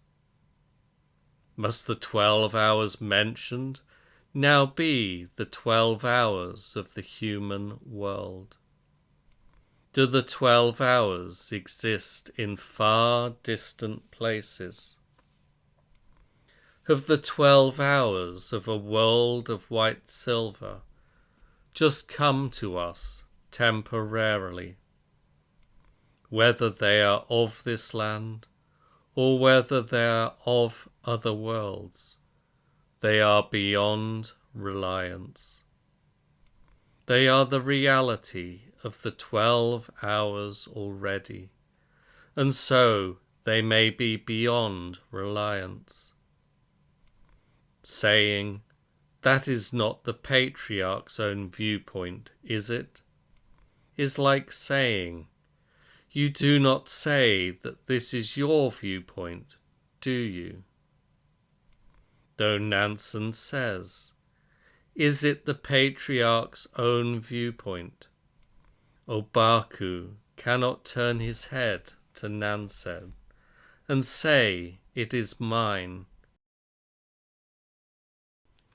Because, while it is exactly befitting to himself, it is not Obaku's. Obaku is not always only himself, and the patriarch's viewpoint is the state of being disclosed in complete clarity. Obaku says, I would not be so bold. In the land of song, when you are asked about an ability which you possess, you say these words, I would not be so bold, to suggest that the ability is your own ability. So the expression, I would not be so bold, is not a lack of confidence. We should not suppose that this expression means what it says. Though the patriarch's viewpoint is the patriarch himself, though the patriarch's viewpoint is Obaku himself, in expressing himself, he should not be so bold. The state may be a water buffalo coming up and mooing. To speak in this state is speech.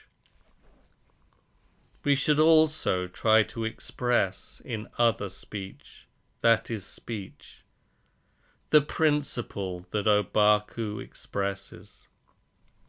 Nansen says, for the present I will waive the cost of your soy and water. But what person can I get to return to me the cost of your straw sandals? In other words, let us set aside for a while the cost of your broth. But who can I get to return to me the cost of your straw sandals. We should exhaust life after life, investigating the intention of these words.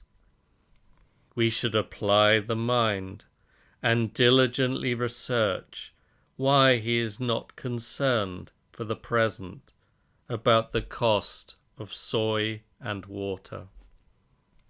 Why is he concerned about the cost of straw sandals? As if to say, in your years and months of wayfaring, just how many straw sandals have you trod through? Now Obaku might say, I have never put on my straw sandals without repaying the cost. Or he might say, 2 or 3 pairs. These could be his expressions of the truth, and these could be his intentions. But Obaku then desists. This is desisting. It is neither to stop because of not being affirmed oneself, nor to stop because of not affirming the other. A monk of true colours is not like that. Remember, there are words in desisting, as there are swords in laughter. Obaku's state is the Buddha nature clearly realizing satisfaction with morning gruel and satisfaction with midday rice. Quoting this story, Isan asked Kyozan, Obaku is not able to hold his own against Nansen, is he? Kyozan says, that is not so. We should know that Obaku has the resourcefulness to trap a tiger. Isan says, the disciple's viewpoint has become as excellent as this. Dai's words mean, was Obaku in former days unable to stand up to Nansen? Kyozan says that Obaku has the resourcefulness to trap a tiger. Being already able to trap a tiger, he might stroke the tiger's head.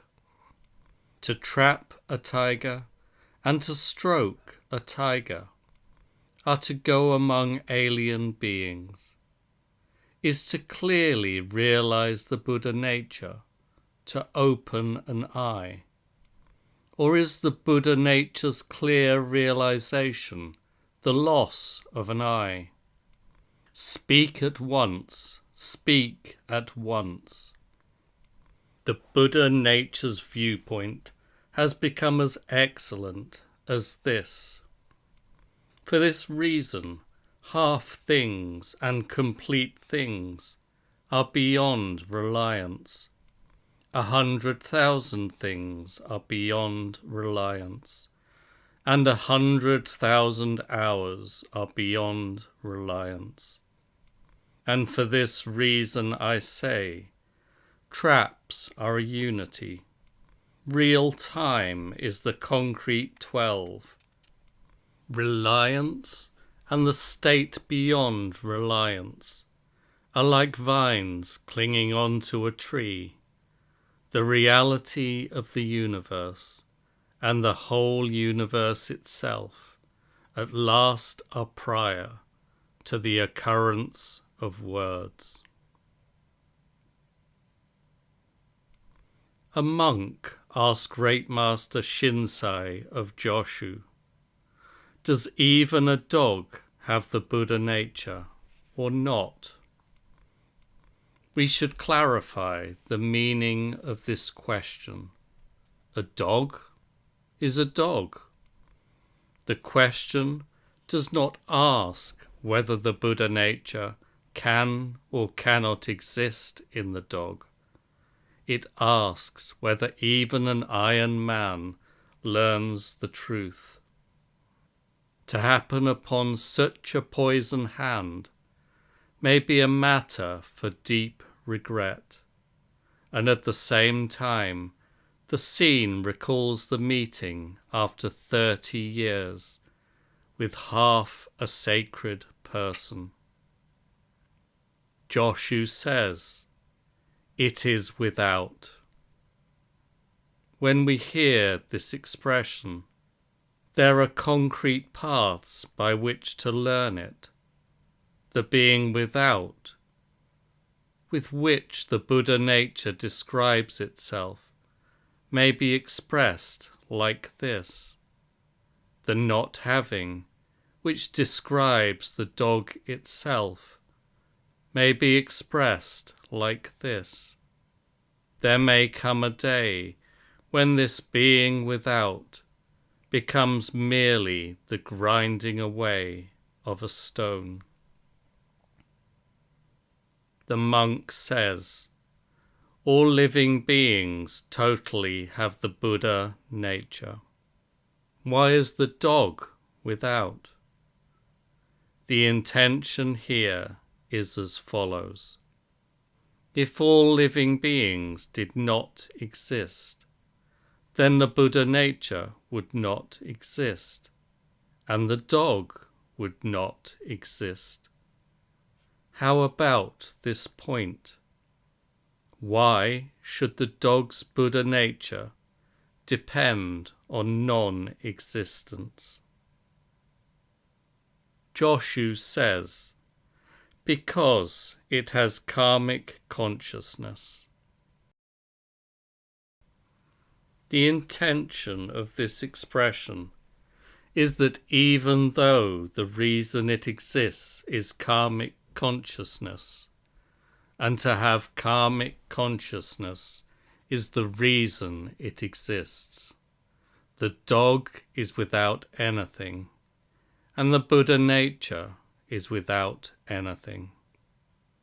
Karmic consciousness never understands intellectually what the dog is. So how could the dog meet the Buddha nature? Whether we cast away duality or take up both sides, the state is just the constant working of karmic consciousness. A monk asked Joshu, does the Buddha nature exist even in a dog or not? This question may be the fact that this monk is able to stand up to Joshu. Thus, assertions and questions about the Buddha nature are the everyday tea and meals of Buddhist patriarchs. Joshu says, it exists. The situation of this it exists is beyond the existence of scholastic commentary teachers and the like, and beyond the dogmatic existence of the existence school. We should move ahead and learn the Buddha's existence. The Buddha's existence is Joshu's it exists. Joshu's it exists is the dog exists, and the dog exists is the Buddha nature exists. The monk says, it exists already, then why does it forcibly enter this concrete bag of skin? This monk's expression of the truth poses the question of whether it is present existence, whether it is past existence, or whether it is existence already. And although existence already resembles the other existences, existence already clearly stands alone. Does existence already need to force its way in? Or does existence already not need to force its way in? The action of forcibly entering this concrete bag of skin does not accommodate idle, heedless consideration. Joshu says, because it knowingly commits a deliberate violation. As a secular saying, these words have long since spread through the streets, but now they are Joshu's expression of the truth. What they discuss is deliberate violation. Those who do not doubt this expression of the truth may be few. The present word, enter, is difficult to understand. At the same time, the word enter is itself unnecessary. Moreover, if we want to know the immortal person in the hut, how could we depart from this concrete skin bag here and now? Even if the immortal person is anyone, at what moment is it necessary to say, do not depart from your skin bag? A deliberate violation is not always entry into a skin bag, and to have forcibly entered a concrete skin bag is not always to knowingly commit a deliberate violation. Because of knowing, there can be deliberate violation. Remember, this deliberate violation may contain the action of getting free of the body. This is expressed as forcibly entering. The action of getting free of the body at just the moment of containment contains self and contains other people. At the same time, never complain that it is impossible to avoid being a person before a donkey and behind a horse. Still more, the founding patriarch Ungo says, even to have learned matters on the periphery of the Buddha Dharma is to have adopted a mistaken approach already. That being so, although we have been making the mistake for a long time, which has deepened into days and deepened into months of half-learning matters on the periphery of the Buddha Dharma. This may be the state of the dog that has forcibly entered a concrete skin bag. Though it knowingly commits a deliberate violation, it has the Buddha nature. In the order of Master Chosa Keishin, government official Jiku asks, an earthworm has been cut into two, and the two parts are both moving. I wonder in which part is the Buddha nature. The Master says, do not be deluded. The official says, what should we make of their moving? The Master says, it is only that wind and fire have not dissipated. Now when the official says, an earthworm has been cut into two, has he concluded that before it was cut, it was one? in the everyday life of the Buddhist patriarchs, the state is not like that. An earthworm is not originally one, and when an earthworm has been cut, it is not two. We must strive to learn in practice the meaning of the words one and two. He says the two parts together are moving. Has he understood the two parts are a unity before being cut? Or has he understood that the ascendant state of Buddha is a unity? Regardless of whether or not the official understands the words two parts, we should not discard the words. Is it that two parts which have been separated are made into a unity, and thereafter a unity exists? In describing the movement, he says, both moving. Though balance moves it and wisdom removes it, it may be that both are movement. I wonder in which part is the Buddha nature. This might be expressed. The Buddha nature has been cut into two. I wonder in which part is the earthworm.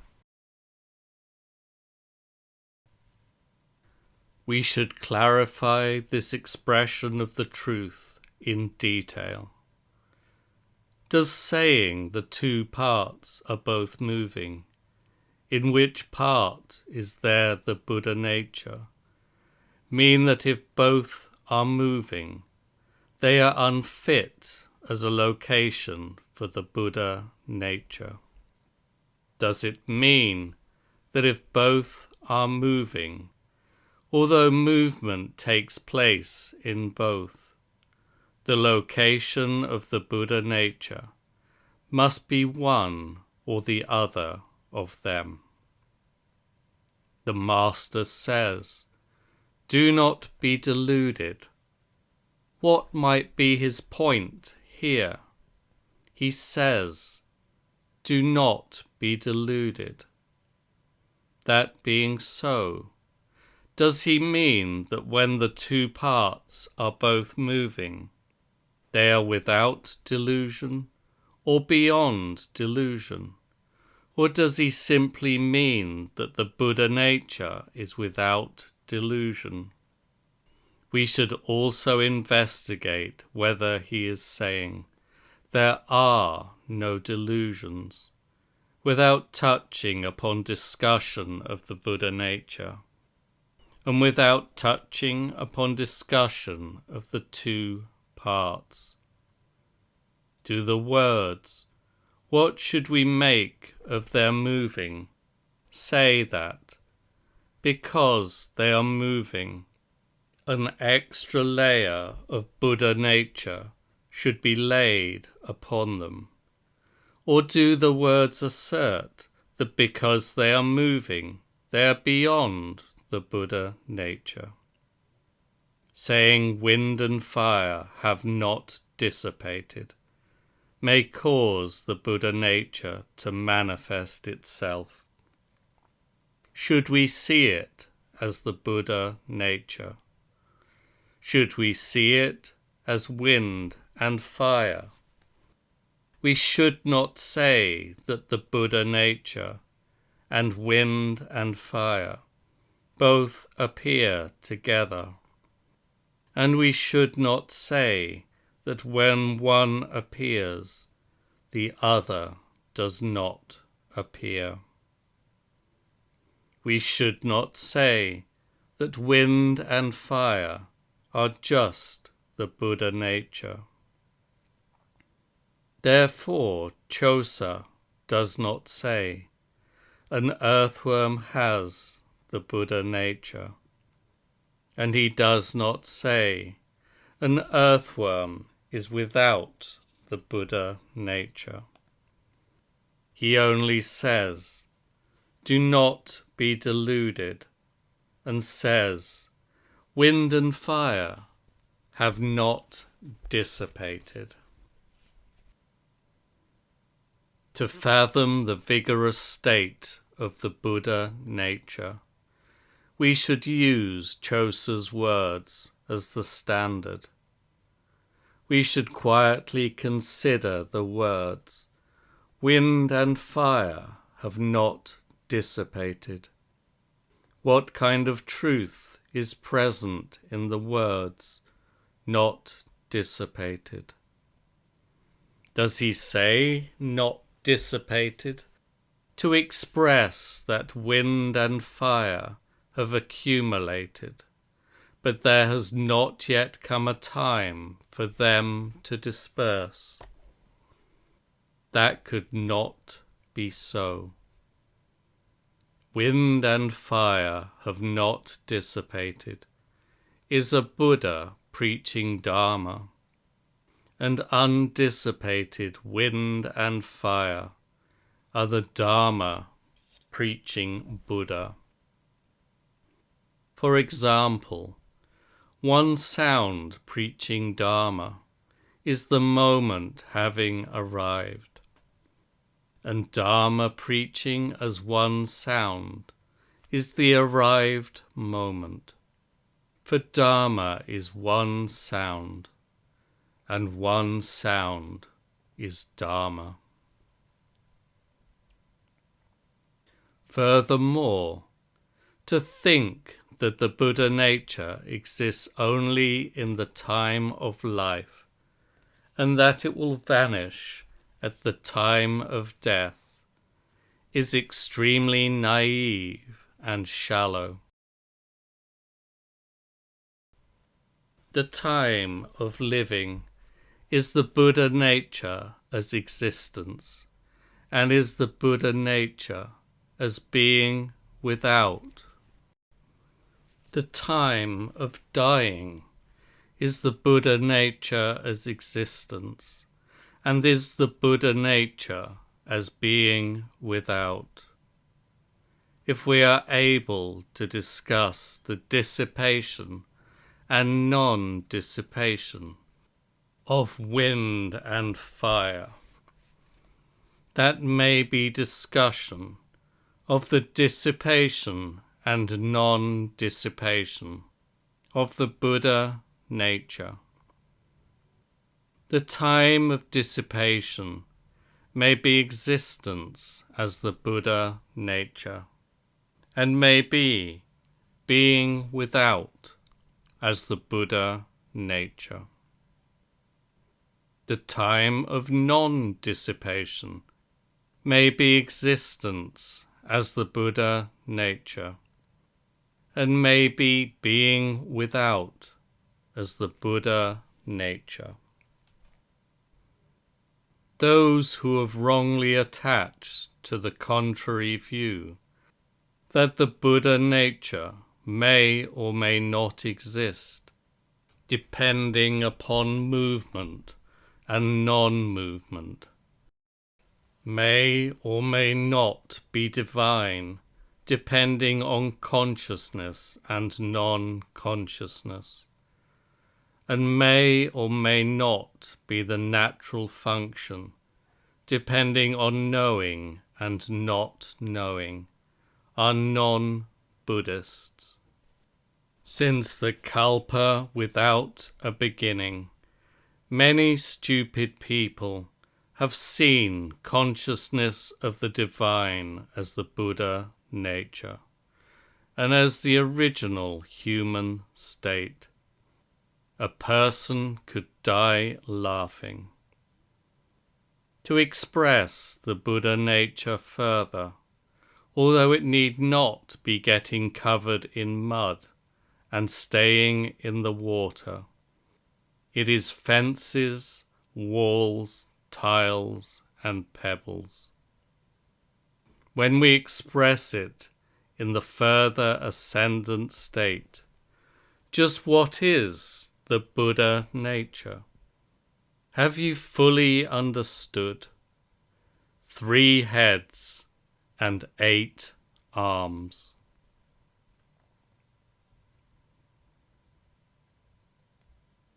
Preached to the assembly at Kannon-dori Kosho Horinji Temple in Kyoto Prefecture on the 14th day of the 10th lunar month in the 2nd year of Ninji.